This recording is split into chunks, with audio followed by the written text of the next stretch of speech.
할렐루야. 오늘 예배 나오신 성도님들을 주님의 이름으로 환영하고 축복합니다.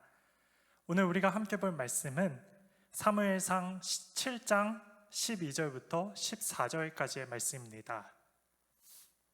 사무엘상 7장 12절부터 14절까지의 말씀입니다. 제가 읽어드리겠습니다. 사무엘이 돌을 취하여 미스바와 센 사이에 세워 이르되 여호와께서 여기까지 우리를 도우셨다 하고 그 이름을 에벤니산이라 하니라. 이에 블레셋 사람들이 굴복하여 다시는 이스라엘 지역 안에 들어오지 못하였으며 여호와의 손이 사무엘이 사는 날 동안에 블레셋 사람을 막으심에 블레셋 사람들이 이스라엘에게서 빼앗겼던 성읍이 에그론부터 가드까지 이스라엘에게 회복하니 이스라엘이 그 사방 지역을 블레셋 사람의 손에서 도로 찾았고 또 이스라엘과 아모리 사람 사이에 평화가 있었더라. 아멘. 오늘 본문의 말씀을 보면요, 이스라엘 백성이 하나님 앞에 우상 숭배를 합니다. 하나님을 떠나서 우상 숭배했던 이스라엘 백성들을 하나님은 이웃 나라인 블레셋 가운데 징계를 내리십니다. 블레셋 사람들은 이스라엘 백성이 농사를 지을 때면 그 농산물을 뺏어가고 소나 낙이나 그러한 짐승들도 뺏어가고 심지어 사람들까지도 빼앗아 노예로 삼았습니다. 블레셋 사람들의 전투 가운데 이스라엘 백성들은 법궤를 앞세워서 나가면 승리할 것이라고 생각을 했습니다.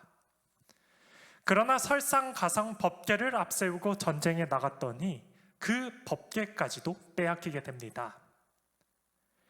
당시의 제사장이었던 엘리의 제사장에게는 두 아들이 있었는데 바로 홈니와 비느하스였습니다. 이 홈니와 비느하스도 법궤가 뺏기는 이 전쟁 속에서 전사하게 됩니다.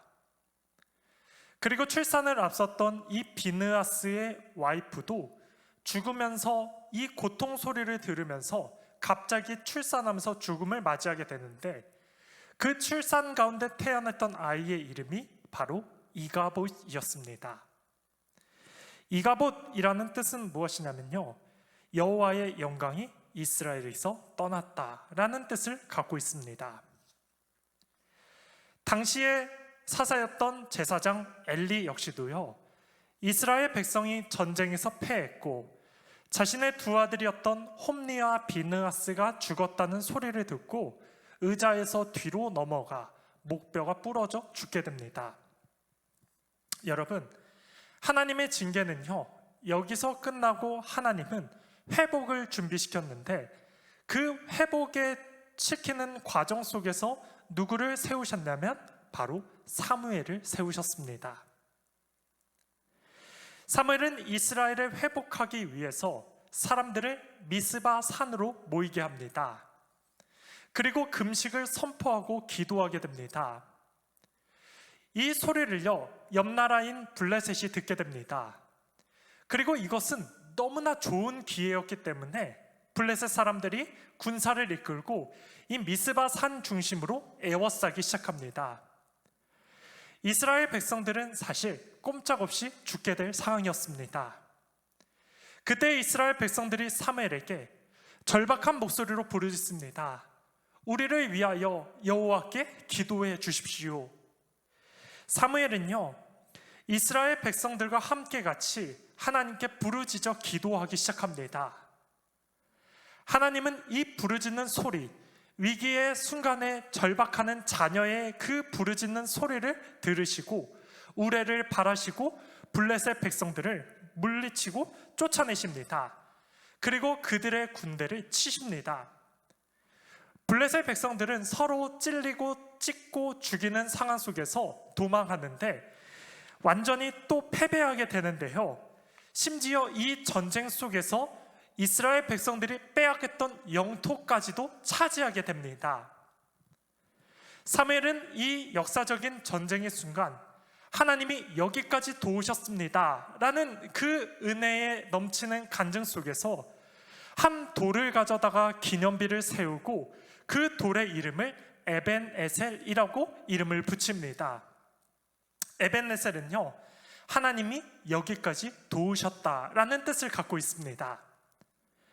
여러분, 저는 이 말씀을 묵상하다가요, 무엇을 깨닫게 됐냐면, 똑같은 시대 속에서 하나님은 누구는 패하셨는데 누구는 세우는 과정을 보여주고 있습니다.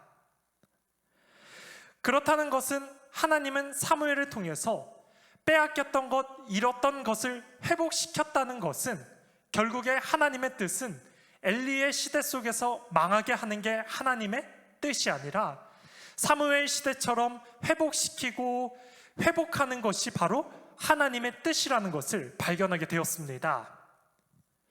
그러면서 묵상되었던 말씀이 신명기 8장 16절의 말씀입니다. 이러한 말씀입니다. 너를 낮추시며 너를 시험하사 마침내 내게 복을 주려 하심이었느니라. 맞습니다. 엘리의 시대 때는 하나님이 그의 영광을 떠났던 것은 엘리와 그의 아들들이 하나님의 목전에 먼저 떠났기 때문에, 그들이 하나님을 멀리 했기 때문에 하나님의 영광이 떠난 것입니다. 이 신앙이 바로 이가봇 신앙입니다. 하나님의 영광에서 떠난 모습. 그러나 그 원인은 내가 하나님을 떠난 모습, 바로 이가봇의 모습입니다. 그러나 사무엘 시대의 이 에벤에셀의 신앙, 이것은 무엇입니까? 금식하고 기도하고 예배하면서 하나님을 가까이 했더니, 하나님께 붙어 있었더니, 초점을 하나님께 맞추고 주와 동행했더니 주님이 여기까지 도우셨습니다 라는 고백을 할 수 있는 에벤에셀의 하나님을 경험할 수 있습니다. 여러분, 우리는 이가봇 신앙, 내 중심적인 신앙에서 시선을 바꿔서 에벤에셀의 신앙으로 바꾸셔야 됩니다. 그러려면 날마다 금식하는, 하나님을 가까이 하는 예배와 기도, 말씀들이 필요한 것이 바로 저와 여러분들의 모습인 줄 믿습니다. 제가 이 말씀을 묵상하다가요, 옛날에 어른들이 너는 누구를 닮고 싶니? 라고 물어봤던 그 질문이 떠올랐습니다. 그럴 때 뭐 세종대왕을 닮고 싶습니다, 뭐 누구를 닮고 싶습니다, 뭐 이렇게 이제 위인들을 많이 얘기를 했었던 것이 기억이 나는데요, 왜 이러한 질문들 속에서 어른들의 이 질문을 했는지에 대해서 떠오르게 되면 이제 그런 것 같습니다. 내가 자라오면서 이 세종대왕 같이 되려면 세종대왕을 닮아서 그의 루틴을 따라 하다 보면 훗날에 내가 세종대왕은 될 수 없지만, 그러나 세종대왕의 장점을 태워서 나만의 모습으로 변화되는 모습이 되지 않을까라는 게 떠올랐습니다. 맞습니다. 우리가 루틴이라는 게 그래서 중요한데요, 에벤에셀의 하나님을 경험하기 위해서는 날마다 하나님이 기뻐하시는 모습 속에서 우리가 그 루틴을 갖고 말씀을 가까이 하고 기도를 가까이 하고 어떻게 하면 주님이 기뻐하실까라며 삶 속에서 주님의 흔적들을 발견하는 모습들, 이 모습들이 다 에벤에셀의 신앙입니다. 사랑하는 성도 여러분, 우리는요 늘 예수님을 닮기 힘쓰셔야 됩니다. 그러려면 이가봇 신앙, 나 중심적인 신앙에서 하나님 중심적인 에벤에셀의 신앙으로 바꾸셔야 됩니다. 문제 속에서 끙끙거리며 하나님의 영광이 떠났다, 끝났다, 막 자기 부인하고 부정적인 모습으로 살아가는 것이 아니라 위기와 상황 속에서 사무엘처럼 금식하고 기도하고 예배하면서 하나님을 가까이 했을 때 주님의 살아계심을 경험하고 하나님이 여기까지 도우셨습니다 라는 고백들, 앞으로도 도와주실 겁니다, 앞으로 내 인생을 이끌어 가실 겁니다 라는 기대감을 갖는 에벤에셀의 신앙으로 살아가지 않겠습니까? 여러분, 우리가 날마다 이 사실을 기억하면서 예수님을 닮는 루틴, 또 에벤에셀의 신앙으로서 오늘 하루도 무장하시기 바랍니다. 그리고 말씀과 기도로 늘 주님과 가까이 하시면서 어려운 이웃을 도와주고 또 삶 속에서 하나님의 흔적을 찾으시면서 오늘 하루 주님 안에 기쁨 되시는 여러분의 삶이 되기를 간절히 축복하겠습니다. 아멘. 말씀을 맺겠습니다.